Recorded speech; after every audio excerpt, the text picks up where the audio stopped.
തമിഴ്നാട് തെരഞ്ഞെടുപ്പ് ഫലം വന്നപ്പോൾ ഒരു വാചകം എല്ലായിടത്തും കേട്ടു. അവൻ ആക്ടറല്ലേ, അതുകൊണ്ടാണ് ജയിച്ചത്.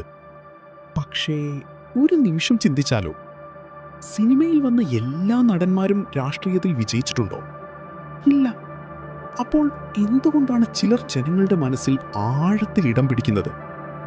ഇവിടെയാണ് സൈക്കോളജി തുടങ്ങുന്നത്. മനുഷ്യർ വോട്ട് ചെയ്യുന്നത് ചിലപ്പോൾ ലോജിക്ക് കൊണ്ടല്ല, അവർക്ക് ആരോടാണ് ഇമോഷണൽ കണക്ഷൻ ഉള്ളത് എന്നതിനെ അടിസ്ഥാനമാക്കിയാണ്. ഒരു മനുഷ്യനെ വർഷങ്ങളോളം സിനിമയിൽ കാണുമ്പോൾ, ഡയലോഗ് കേൾക്കുമ്പോൾ, ദരിദ്രരെ സഹായിക്കുന്ന കഥാപാത്രങ്ങൾ ചെയ്യുമ്പോൾ, അറിയാതെ തന്നെ നമ്മുടെ മൈൻഡ് നമ്മളുടേത് എന്ന് ആക്സെപ്റ്റ് ചെയ്യാൻ തുടങ്ങും. സൈക്കോളജിയിൽ ഇതിനെ പാരാസോഷ്യൽ റിലേഷൻഷിപ്പ് എന്നാണ് പറയുന്നത്. അതായത് നമ്മൾ നേരിൽ കണ്ടിട്ടില്ലാത്ത ഒരാളോട് പോലും ഒരു ഇമോഷണൽ അറ്റാച്ച്മെന്റ് ഉണ്ടാകുന്നത്. അവൻ സ്ക്രീനിൽ കരഞ്ഞാൽ നമ്മൾക്കും വിഷമമാകും, അവൻ ഫൈറ്റ് ചെയ്താൽ നമ്മൾക്കും ആവേശമാകും. കാരണം ബ്രെയിനിന് ചിലപ്പോൾ റിയാലിറ്റിയും സ്ക്രീൻ ഇമോഷനും തമ്മിലുള്ള ബൗണ്ടറി വ്യക്തമായിരിക്കില്ല. ഇവിടെയാണ് ഒരു ആക്ടറിൻ്റെ ഇൻഫ്ലുവൻസ് തുടങ്ങുന്നത്. പക്ഷേ വിജയത്തിൻ്റെ കാര്യത്തിൽ സിനിമ മാത്രം കാരണമല്ല. വർഷങ്ങളായി അദ്ദേഹം ബിൽഡ് ചെയ്ത ഒരു ഇമേജ് ഉണ്ട്.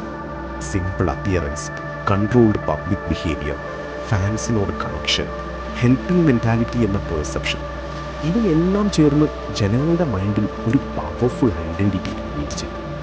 സൈക്കോളജിയിൽ ഇതിനെ ഹേലോ ഇഫക്റ്റ് എന്നാണ് പറയുന്നത്. ഒരു വ്യക്തിയുടെ ഒരു നല്ല സൈഡ് കാണുമ്പോൾ അവൻ്റെ മറ്റു കാര്യങ്ങളും നല്ലതായിരിക്കുമെന്ന് ബ്രെയിൻ ഓട്ടോമാറ്റിക്കലി വിശ്വസിക്കും. ഒരു ആക്ടർ നല്ല മനുഷ്യനായി തോന്നിയാൽ അവൻ നല്ല നേതാവുമായിരിക്കും എന്ന് മനസ്സ് കരുതും. ഇത് സ്റ്റുപ്പിഡിറ്റി അല്ല, ഇത് മനുഷ്യ മനസ്സിൻ്റെ നാച്ചുറൽ പാറ്റേണാണ്. കാരണം മനുഷ്യർ ഫാക്ട്സ് മാത്രം നോക്കി ജീവിക്കുന്നത്, അവർ ഇമോഷൻസിനൊപ്പമാണ് തീരുമാനിക്കുന്നത്. ഇനിയും ഒരു കാര്യം, ജനങ്ങൾ പഴയ രാഷ്ട്രീയത്തിൽ ടയേർഡായിരിക്കുമ്പോൾ, പ്രോമിസസ് കേട്ട് മടുത്തിരിക്കുമ്പോൾ അവരുടെ മൈൻഡ് ഒരു ന്യൂ ഹോപ്പ് അന്വേഷിക്കും.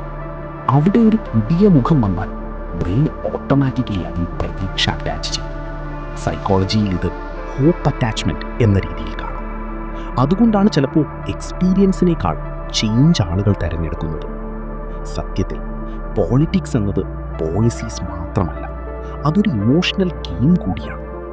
ആരാണ് ജനങ്ങളുടെ ആങ്കർ മനസ്സിലാക്കുന്നത്, ആരാണ് ഹോപ്പ് നൽകുന്നത്, ആരാണ് ഇവൻ നമ്മളിലൊരാൾ എന്ന ഫീലിംഗ് നൽകുന്നത്, അവരാണ് കൂടുതൽ ശക്തരാകുന്നത്. അതുകൊണ്ട് അവൻ ആക്ടർ ആയതുകൊണ്ടാണ് ജയിച്ചത് എന്ന് മാത്രം പറയുന്നത് വളരെ ചെറിയ എക്സ്പ്ലനേഷനാണ്. ജയിച്ചത് ജനങ്ങളുടെ മൈൻഡിൽ വർഷങ്ങളായി ഒരു ഇമോഷണൽ സ്പേസ് ക്രിയേറ്റ് ചെയ്തതുകൊണ്ടാണ്. കാരണം അവസാനം മനുഷ്യരാദ്യം ഫീൽ ചെയ്തു, പിന്നെയാണ് തിങ്ക് ചെയ്യാൻ തുടങ്ങുക എന്നർത്ഥം.